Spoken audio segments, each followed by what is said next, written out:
Next Okay. Nama negara paling dekat dengan Malaysia. Singapore.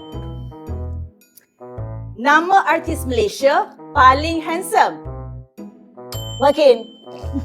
She takkanlah sebut nama sendiri kan? Senang, Kita senang. anggaplah dia Ya, jawab ya, nama sendiri. Okay. ya. Nama pelakon wanita paling jelita. Era Wazira. Malu ke dik?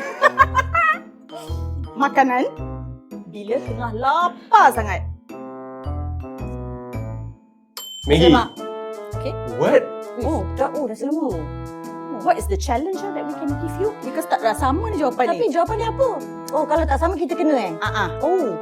Oh, I kena read dia ada jawapan mini yang challenge lah. Ha? Okay, okay. So, dia punya challenge yang tak berapa susah pun is just that you have to have 1 scoop of bubur sejuk. Let me open it for you. Tak payahlah main-main mata, nak main bubur, nak makan bubur je pun.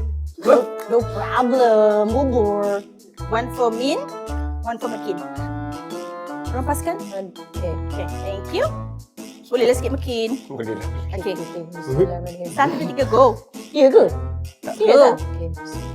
Makan. Tak susah lah apa pun sekarang ni. Okay? Budak ke? Makan bubur Ni sejuk. McD punya ni. Tak lah. Tidak. Ni McD punya. No. Okay, next one. Bukan boycott Bukan McD punya lah Makin. Okay.